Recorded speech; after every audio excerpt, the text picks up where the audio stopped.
Bien, buenas noches con todos. Vamos a iniciar entonces la clase de endocarditis infecciosa. La endocarditis infecciosa es la infección microbiana de la superficie endotelial del corazón. El endotelio está tapizando la parte interna del corazón, las válvulas cardíacas y los vasos sanguíneos. Por lo general, la endocarditis tiende a sentarse sobre las válvulas cardíacas, aunque también a veces se encuentra sobre los defectos del tabique o del septum interventricular o interarterial, de las cuerdas tendíneas o del miocardio intramural.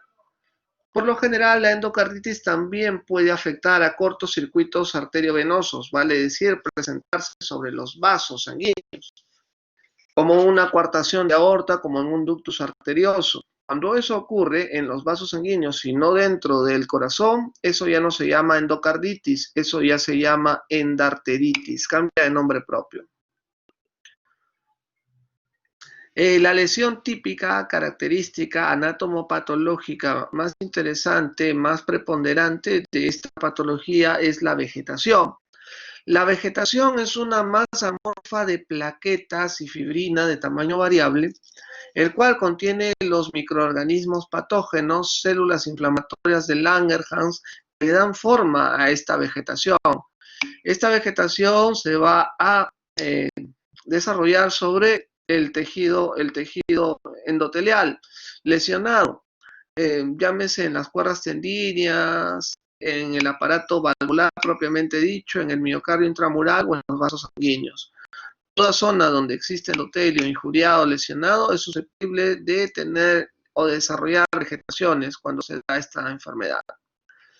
Hay varias formas de desarrollar o de clasificar, a la endocarditis. La endocarditis se puede clasificar como en lo que respecta al tiempo, como endocarditis aguda o endocarditis subaguda.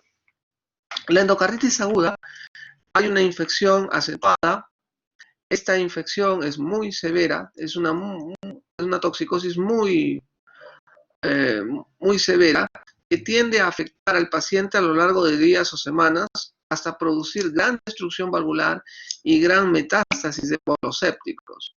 A su vez, la endocarditis subaguda es la que evoluciona generalmente entre semanas o meses, con una toxicosis moderada y en ciertas ocasiones produce infecciones metastásicas. Como ustedes pueden ver, la endocarditis aguda es más rápida, es más severa, es más de complicarse, a diferencia de la endocarditis subaguda, que demora un poco más de tiempo y no produce tanta alteración como la anterior. En lo que respecta a la epidemiología, hasta 75% de pacientes con endocarditis de válvula nativa tienen un factor predisponente, o son portadores de cardiopatía reumática, o tienen una cardiopatía congénita, colapso de válvula mitral, una cardiopatía degenerativa mixomatosa que compromete la lesión de una válvula, hipertrofia septal asimétrica o son consumidores de drogas endovenosas. Hasta un 25% de casos son pacientes que son portadores de una prótesis valvular. Y en algunos casos no es posible identificar ningún factor predisponente. Por lo general, lo más común, doctores, es tener un paciente que tiene algún grado de predisposición cardíaca que hace de que éste sea susceptible de poder desarrollar endocarditis en algún momento de su vida. La endocarditis aguda, aunque no de manera típica, puede ser desarrollada por el estafilococo aureus. La endocarditis subaguda puede ser ocasionada por estreptococo del grupo Viridians. También puede ser ocasionada por enterococos, estafilococo coagulasa negativo o cocobacilos gram negativos del grupo HASEC, ¿ok? ¿Cuál es más frecuente, la endocarditis aguda o la endocarditis subaguda? Lo más frecuente es la endocarditis subaguda. Por lo tanto, si le viene una pregunta en el examen que le dice cuál es el germen más frecuente que produce endocarditis infecciosa, su respuesta va a ser el germen que produce la endocarditis subaguda, estreptococo del grupo Viridians. ¿Okay? Ténganlo en consideración, pregunta de examen. Acá ustedes pueden ver las diferentes etiologías. Distinto es que el paciente sea portador de una válvula protésica nativa, más frecuente el Streptococcus grupo viridians. Distinto es si el paciente es, por ejemplo, drogadicto de drogas endovenosas. Generalmente es más frecuente el estafilococo, que es un microbio que está en la piel de las personas. Distinto es si la endocarditis es en fase temprana o en fase tardía, como ustedes pueden ver. En la etiología de válvula nativa, mucho más frecuente es el Streptococcus del grupo viridians, se lo vuelvo a decir. En lo que respecta a adictos de drogas endovenosas o que son sometidos a colocación de catéter venoso central, más predominantemente es el Staphylococcus aureus. Por lo tanto, es más probable que estos pacientes hagan una endocarditis de tipo aguda. En la etiología de válvula protésica, los pacientes que tienen prótesis valvulares, podemos ver que la etiología es múltiple. Podemos hablar de Streptococcus viridians, Streptococcus epidermidis, hongos, bacterias gram negativas, etc. Lo mejor es hacer cultivos, tratar de determinar cuál es el germen que está ocasionando el problema y dar un tratamiento específico. En lo que respecta a la patogenia, podemos decir que el primer paso para la formación de las vegetaciones es la injuria endotelial y un estado hipercoagulado. Entonces, cuando tenemos un endotelio que es injuriado, es roto, producida por jets de alta velocidad, por flujos que discurren a través de un orificio de alta velocidad a otro, o por flujos provenientes de una cavidad de alta presión o una cavidad de baja presión, vale decir, por coagulopatías, por problemas congénitos, se forman jets anormales dentro del corazón. Estos jets anormales van a producir una ruptura endotelial, van a exponer el espacio subendotelial. Ese espacio subendotelial es altamente trombogénico. Ahí es donde se desarrolla el trombo y es el primer paso para desarrollar la endocarditis infecciosa. Entonces, doctores, como les digo, el endotelio intacto es pobre estimulador de la coagulación, pero un endotelio injuriado que expone el espacio subendotelial es un potente inductor de trombogénesis y es el nido inicial al cual se ingresan las bacterias a la circulación, se adhieren y pueden formar la vegetación. Pacientes que tienen cardiopatía congénita, valvulopatías, tienen jets de alto flujo que pueden producir lesión endotelial. ¿Ok? Una vez que se ha producido la lesión endotelial, se forma un trombo sobre esa lesión endotelial. Plaquetas estériles aglutinadas, fibrina, glóbulos rojos. Eso se llama endocarditis trombótica no bacteriana. Hasta ahí ese proceso es estéril. Pues bien, doctores, ocurre una bacteremia. Esta bacteremia puede ocurrir por qué factor: una caries dental, un absceso no debridado, un cateterismo vesical en un paciente, digamos, prostático, una introducción de un catéter venoso central en un paciente que está en una unidad de cuidados intensivos. Entra el microbio a la circulación general con uno de estos mecanismos. Este microbio es capaz de sobrevivir en concentraciones inhibitorias mínimas tan altas como 10 a la 7, 10 a la 10. Capaz de ir este microbio y colonizar a esa endocarditis trombótica no bacteriana estéril. Una vez que coloniza esa endocarditis trombótica bacteriana estéril, llama más células inflamatorias del Langerhans, más fibrina y le da forma a la vegetación, que tiene lógicamente incluido a los virus. Entonces, haciendo un repaso, vamos a ver aquí como un paciente que tiene cardiopatía congénita, por ejemplo, un CIB, este CIB produce un jet de alto flujo que va a producir daño endotelial. Se expone el espacio subendotelial donde se depositan plaquetas, glóbulos rojos, fibrina, endocarditis trombótica no bacteriana, estéril. Posteriormente ocurre una bacteremia, ya dijimos, caries dental, absceso no debridado, cateterismo vesical, colocación de catéter venoso central. El microbio entra a la circulación, es capaz de vivir en concentraciones altas que coloniza la endocarditis trombótica no bacteriana y al colonizar esa endocarditis trombótica no bacteriana forma la vegetación y por ende tenemos la endocarditis infecciosa que a su vez produce mayor destrucción valvular, mayor destrucción de tejidos, émbolos sépticos y complica la situación del paciente.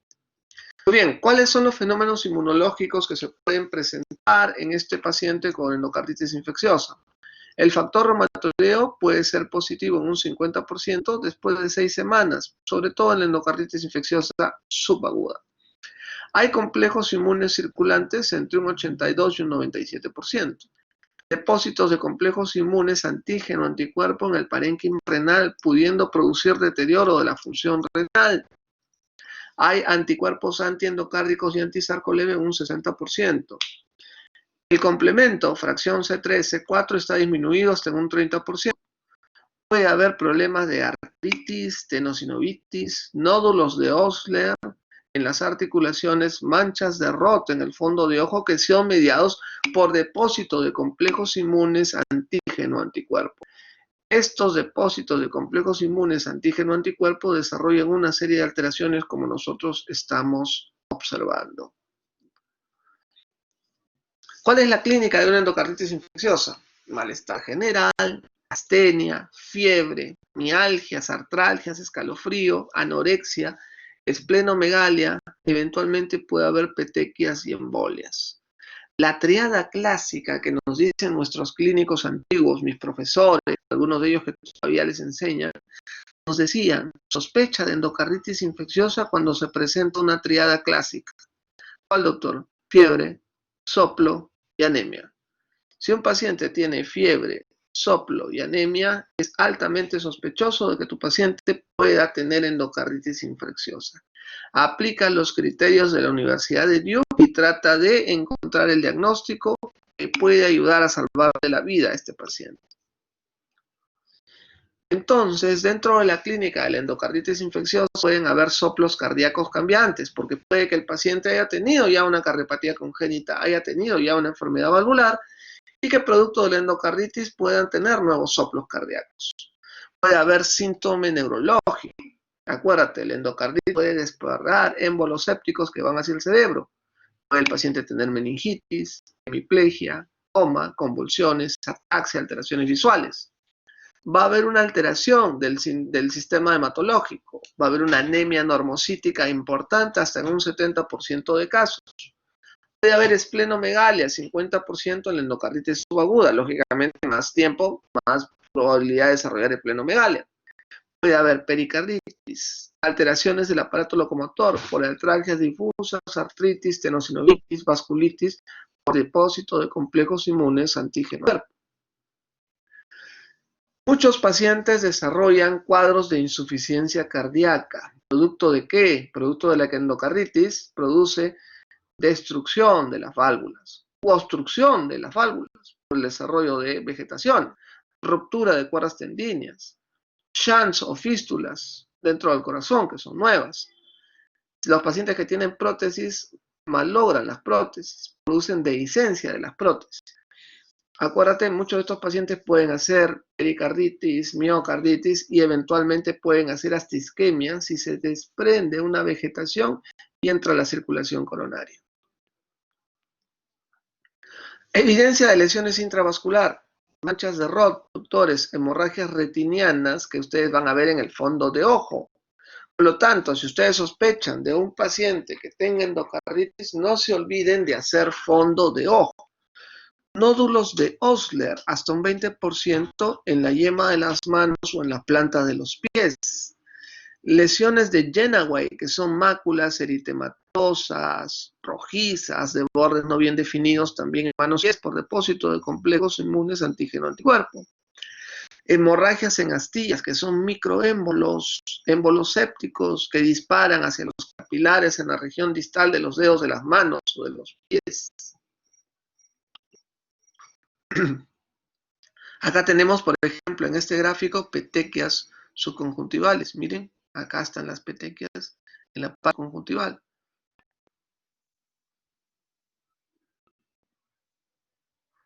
Acá tenemos las famosas lesiones de Genaway.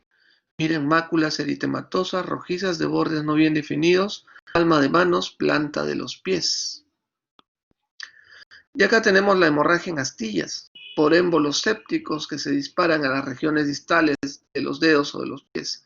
Miren como esmalte que le han quitado mal en las uñas de algunas señoritas. Algunos caballeros también, bueno, no vamos a discriminar eso. Pues bien, cuadros hemorrágicos pueden tener petequias, púrpuras, el diagnóstico diferencial, coagulopatías, hemopatías. Hay compromiso renal en muchos de estos pacientes. El riñón es el órgano más afectado por émbolos sépticos. Hay depósito de complejos inmunes antígeno anticuerpos sobre el mesangio renal y eso lleva a que el paciente haga elevación de la urea, de la creatinina, injuria renal aguda. Eso hace de que el paciente pueda tener incluso hematuria, cilindruria, piuria, y en algunos casos, incluso cuando es subaguda, el examen de orina puede ser normal, pero eleva la urea, eleva la creatinina, ¿ok? Eso lleva a que de repente tenga que tener cuidado con el manejo antibiótico que va a utilizar en estos pacientes. Puede haber compromiso pulmonar. Los émbolos sépticos pueden salir dirigidos del lado derecho del corazón hacia el pulmón, tromboembolia pulmonar, infarto pulmonar, ¿no? Con la clínica de la tromboembolia, dolor torácico en punta de costado, de tipo pleurítico, hemoptisis, sobre todo en lesiones del lado derecho, por ejemplo, endocarditis de la válvula tricúspide. Muy bien, doctores, entonces tenemos un paciente que hace una endocarditis en el corazón. Esta puede disparar émbolos sépticos que van hacia el cerebro, que van hacia el pulmón, que van al riñón, complicando la evolución del paciente. Dentro de los exámenes de laboratorio, este paciente puede tener anemia hasta en un 90%, acuérdense, anemia es algo característico. Leucocitosis en una endocarditis aguda y una cuenta leucocitaria normal en una endocarditis subaguda. La velocidad de sedimentación por lo general está elevada junto con la proteína C reactiva, ¿ok? Puede haber hiperazoemia, ya dijimos, elevación de la urea y creatinina, ya sea por émbolo séptico al riñón o por depósito de complejos inmunes que producen una glomerulonefritis difusa. Acuérdense, el complemento, fracción C3, C4, tiende a estar disminuido y en el examen de orina puede haber desde proteinuria, hematuria, hasta tener exámenes de orina incluso normales. Bien, en el año 1991, la Universidad de Duke hizo un estudio de la endocarditis infecciosa y estableció tanto criterios mayores y criterios menores que nos pueden ayudar a darle forma al diagnóstico de esta enfermedad. Hablaron de 2 criterios mayores y 5 criterios menores. ¿Cuáles son los criterios mayores? Uno de ellos es cultivo positivo para endocarditis. Tienen que ser por lo menos dos hemocultivos positivos en el cual hay evidencia de un microorganismo típico para endocarditis. Streptococcus viridans, bovis, del grupo HASEC, Staphylococcus aureus, microorganismos consistentes en hemocultivos o por lo menos 3 hemocultivos positivos de por lo menos 4 separados entre el primero y el último con 1 hora de diferencia. Doctores, todo paciente con sospecha de endocarditis, tómenle hemocultivos, por lo menos 4 cada 15 minutos con 1 hora de diferencia. ¿Ok? Tomen hemocultivos, es importante para tratar de determinar cuál es el microorganismo específico que está ocasionando el problema y dar un tratamiento específico. El otro criterio mayor, es evidencia de daño endocárdico. ¿Cómo es eso? Demostración de endocarditis vista en imagen por ecograma. En el ecocardiograma ven una vegetación masa intracardíaca oscilante en una válvula o en una estructura de soporte o en el trayecto del hierro regurgitante o en el material implantado. Otra forma de hacer el diagnóstico con imágenes no solamente es detectar la vegetación, detectar un absceso, una dehiscencia parcial reciente de una prótesis valvular o alguna regurgitación valvular nueva de reciente aparición que no había antes. ¿Ok? Ese es el otro criterio mayor. Los criterios menores son los siguientes. Paciente que tenga predisposición cardíaca, una lesión valvular, problema congénito, que sea usuario de drogas endovenosas, etc. Paciente que tenga fiebre mayor o igual a 38 grados. Otro criterio menor son los fenómenos vasculares, embolias arteriales, infartos pulmonares, aneurisma micótico en el cerebro, hemorragia intracerebral, hemorragia conjuntival, lesiones de Jennaway. Otro criterio menor es que el paciente tenga fenómenos inmunológicos, glomerulonefritis, elevación de la urea creatinina, como les digo, nódulos de Osler, manchas de Rota en el fondo de ojo, factor reumatoideo positivo. Otro criterio menor es que tenga evidencia microbiológica, pero que no sea completa o compatible con un criterio mayor. Por decirles, un hemocultivo positivo, solo uno, a un microbio no típico. O que en el ecocardiograma hay en una lesión que puede ser compatible, no están seguros con una vegetación, de repente aparece un trombo, no cumple criterio mayor. Entonces, doctores, ¿Cómo hacen el diagnóstico? Con dos criterios mayores, hemocultivo positivo y evidencia, digamos, de vegetación, o con un criterio mayor y 3 criterios menores, o con la presencia de 5 criterios menores. Con eso es el diagnóstico. Parece 2 criterios mayores, 1 mayor, 3 menores, o 5 criterios menores. El diagnóstico más definitivo es el anatomopatológico, ¿no? Pero no vamos a esperar a que el paciente fallezca para hacer ese diagnóstico. Muy bien, seguimos. El ecocardiograma, por lo tanto, doctores, es fundamental para hacer una buena evaluación en pacientes. Todo paciente con sospecha de endocarditis debe tener un ecocardiograma transtorácico si el paciente tiene su válvula nativa, transesofágico, ecocardiograma transesofágico si el paciente tiene una prótesis valvular. ¿Cuál es el objetivo? Detectar vegetación. Ojo, el hecho que no detecten vegetación no excluye el diagnóstico, A veces hay vegetaciones que se demoran un poquito en aparecer. Yo le hago el ecocardiograma hoy día, después de 3 días le hago el ecocardiograma, se va de la vegetación. A veces critican al médico que hizo la primera ecografía. No es que lo haya hecho mal, es que no había vegetación en ese momento. Entonces, doctores, el ecocardiograma transtorácico y transesofágico tiene sensibilidad de acuerdo a si el paciente tiene su válvula nativa o si tiene una prótesis valvular. Si el paciente tiene prótesis valvular, definitivamente es mucho más sensible y específico el ecocardiograma transesofágico.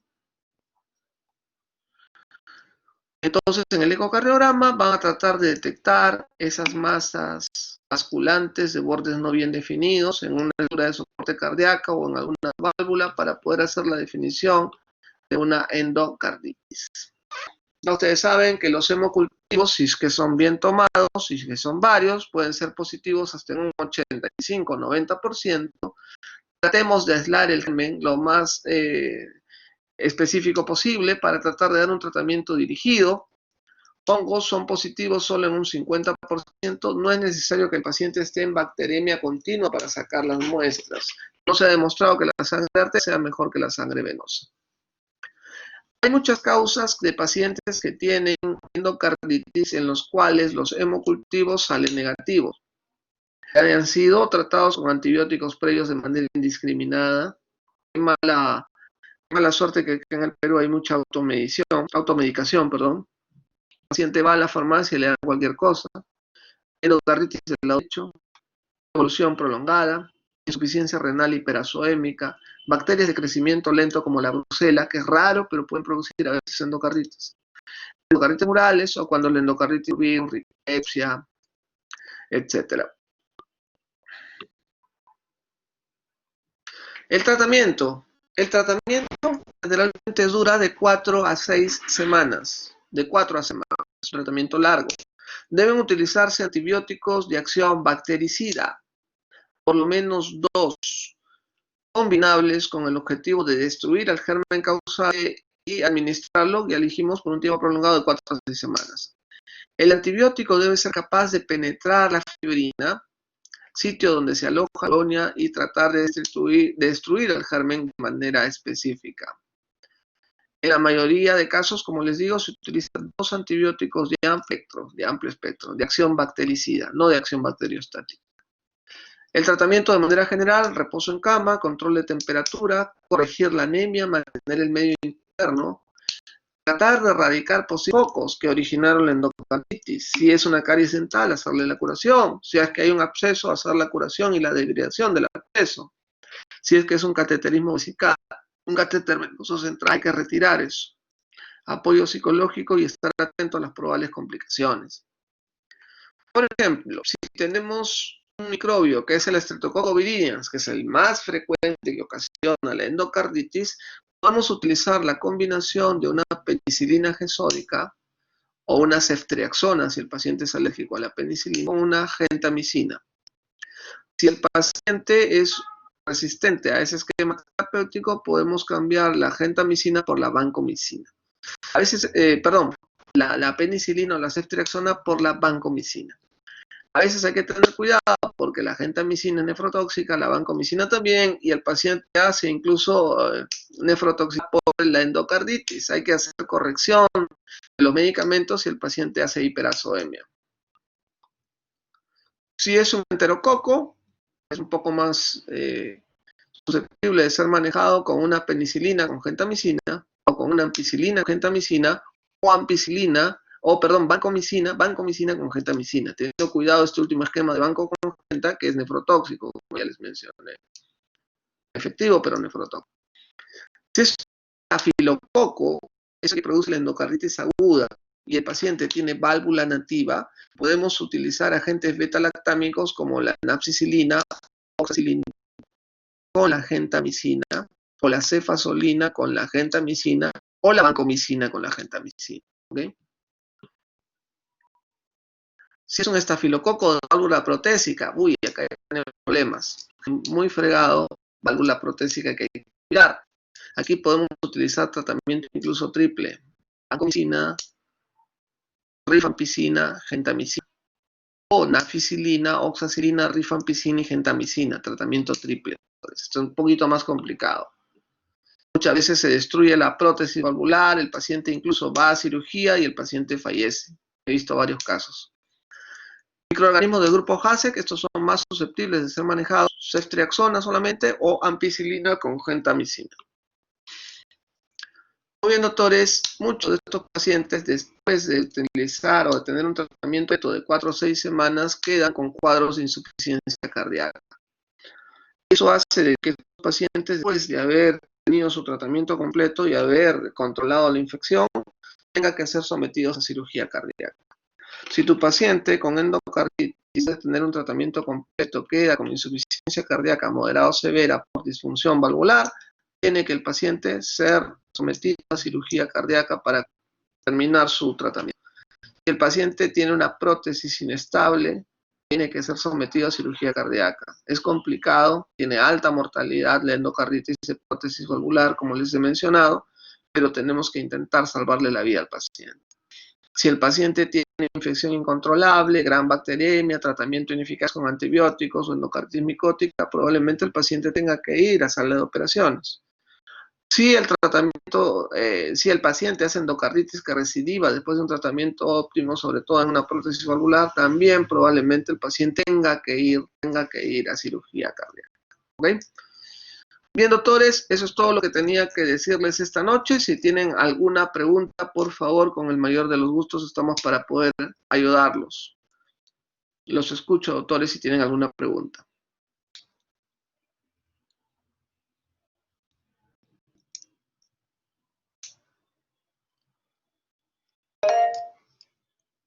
Jimena.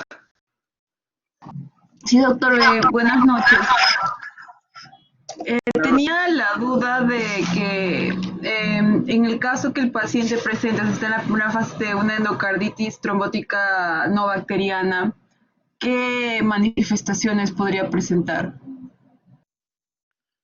Si el paciente hace endocarditis trombótica bacteriana, no está haciendo endocarditis infecciosa.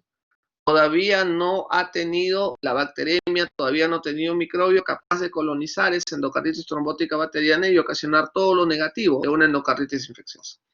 Si un paciente tiene endocarditis trombótica no bacteriana, no hay un manejo terapéutico específico. Si tú quieres, eventualmente puedes anticoagularlo como manera preventiva, ¿ok?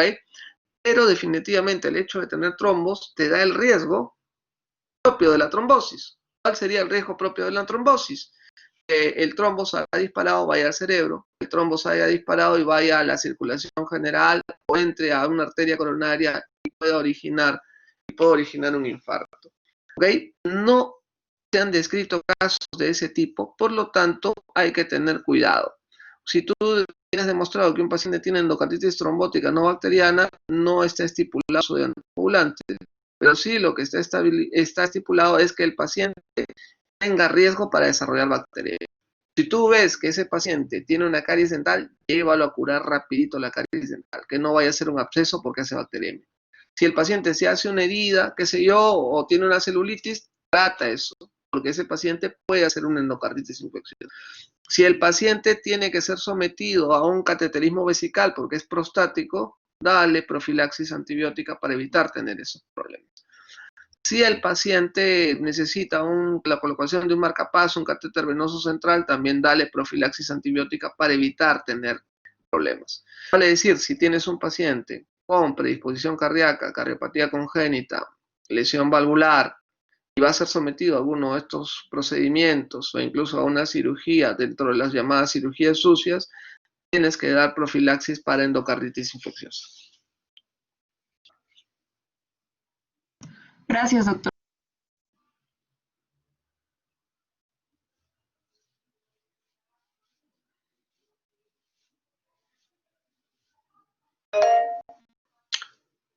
José Eugenio, cuéntame, ¿cuál es tu duda? Doctor, buenas noches. Mi duda era, un paciente ha tenido un antecedente de infarto agudo de miocardio, por ejemplo. ¿Una angioplastía primaria podría ser un factor de riesgo para ocasionar una endocarditis infecciosa? Sí, sí, es posible. Puede ser. No se han descrito muchos casos, pero es posible. ¿Cuándo? Cuando no tienes el debido cuidado de la asepsia, cuando no limpias bien tus catéteres, cuando no has limpiado bien tu zona en la cual vas a trabajar. Definitivamente el hecho de introducir catéteres a la zona del corazón va a producir deterioro y va a producir daño del endotelio. Definitivamente eso va a producir la formación de trombos o microtrombos. Pues tienes que tener cuidado en ese sentido. Normalmente no se estila dejar fármacos antibióticos frente a esa situación porque la incidencia es poca, ¿ok? Pero lo que sí recomiendan es tener cuidado en los procedimientos de asepsia y antisepsia para evitar tener estas complicaciones. Lo más frecuente, como te expliqué, es en los pacientes que tienen predisposición cardíaca, en los cuales ya tienen daño endotelial previo y hace en el tiempo ya desarrollen endocarditis trombótica bacteriana y estén predispuestos a que entre la bacteriemia y los colonice. Mucho más frecuente en los pacientes que ya tienen esa predisposición.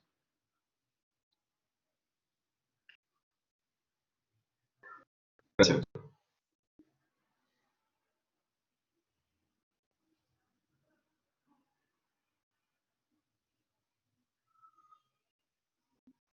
Bien, muchachos, les agradezco mucho la paciencia, disculpen la hora avanzada, disculpen que no haya podido hacer la clase a tiempo. La verdad que, como les explicaba anteriormente, yo trabajo en un hospital COVID, tengo un cargo que me tiene muy, muy estresado y presa de muchas reuniones y muchas complicaciones propias del quehacer hospitalario. Gracias, que tengan buenas noches y éxitos a estudiar.